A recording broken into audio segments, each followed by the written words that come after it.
would like to welcome you one and all to today's Rowdy.com Big Three on the first day of the NASCAR Media Tour. My name is Bassmasters. This is Buzz Cutler. We're talking NASCAR racing. And we're taking time out of our busy Media Tour schedules to bring you this Big Three. Issue number one. Now that Daytona testing is over, yes, did anything happen during the course of the test session that got you a little more excited or that made you think, wow, I hadn't thought about that, or that's cool? Well, listen, I think the Daytona 500 is going to be a pretty interesting event. I'm going to miss the handling aspects of Daytona. I'm just going to tell you up front, I'm going to miss that. However, the end of this race is going to be fantastic. Everybody seems to say it, and I agree. It's going to be lights out, fantastic racing at the end.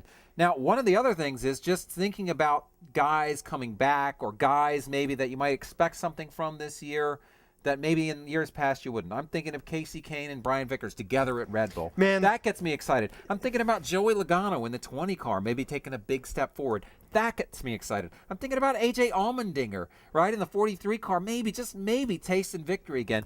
That gets me excited. I think there are just, and this is one of the great things about NASCAR, just so many great stories percolating under the surface, ready to come out. Dale Earnhardt Jr. getting back in the chase. That gets me excited. There's a lot of great things fixing to happen this year. Okay.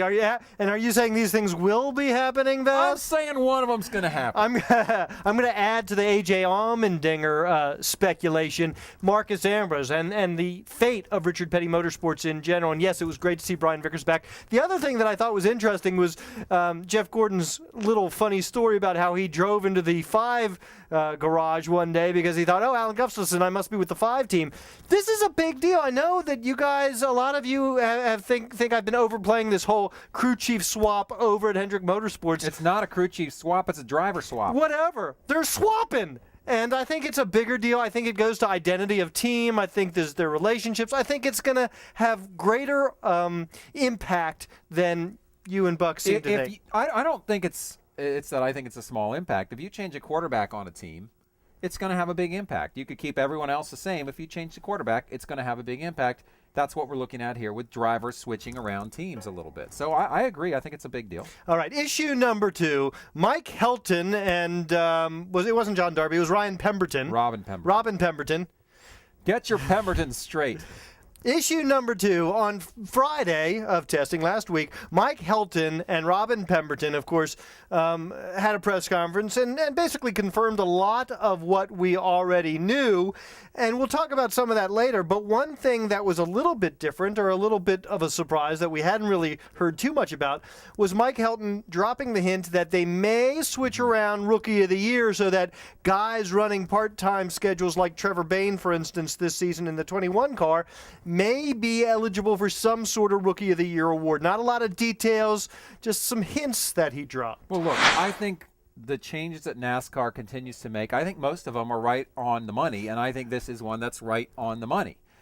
You don't want the 7-race barrier, just breaking that, to discount you from Rookie of the Year next year. It's just not current with the way the sport works right now. I think if you're under half the races one season, you should be eligible for Rookie of the Year the next season or whenever you do run more than half the races. So I think that's a great change. I think they need to do that to get a robust Rookie of the Year Or class. You could go the other direction and say, if you run 10 races or more, you're considered a rookie and are eligible for Rookie of the Year that season. So a 17-race season would be your rookie season. Could be. I would go the other direction on that, I think. But I think it's really smart. I don't think you want to force people to make a choice between seat time, otherwise known as experience and learning, or preserving Rookie of the Year status.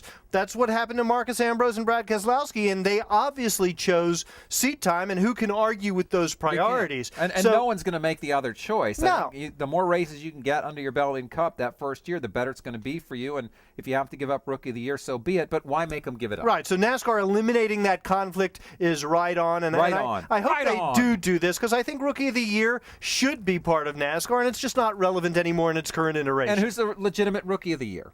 I mean, come on. That's the question. Yeah. Last year, did we have a legitimate Rookie of the Year? No more slamming Kevin Conway. Well, come on. No more slamming Conway. Come on. Okay, speaking of slamming, there is an issue number 3. We've talked about it a lot, and that, of course, is the movement to the new point system. Mike Helton hinted that it probably was going to happen, the 1 through 43 point system. Instead of debating it yet again and explaining why NASCAR's out of their minds, we're going to take a moment here. We're going to pause, and we're going to let my noble swain, Bass Masters, have a moment of reflection. This is your chance, Bass. Speak to the people. Speak to Mike Helton. Speak to Robin Pemberton. NASCAR, as I said mere moments ago, I applaud you for so many of the changes you've made over the past couple of years and so many of the changes I know you're getting ready to make. This change that you're making now is a colossal mistake. It's a colossal mistake for one simple reason.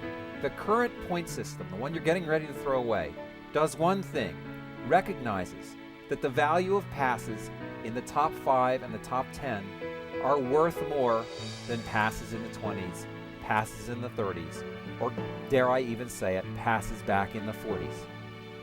The system you're getting ready to implement, even if you put a winner's bonus in to fix that one part of it, will still, in its very basic logic, say that if I pass a guy for 35th, it's the same value as if I pass a guy for 5th. In my opinion, NASCAR, this is a grave mistake, at least now, even though I personally don't think it goes far enough. Your system recognizes that passes towards the front of the field are harder and should be rewarded with more points. If you go to this system, simpler though it may be, you will be throwing out the basic logic that makes your point system work. And I think within 2 years, you will be very, very sorry you did it, because you'll have a champion who has won the championship not because of a lot of good finishes, but because he avoided bad finishes and had a bunch of so-so finishes. I don't think you want to go there. Please, NASCAR, don't do it. Anything to add? Fade to black.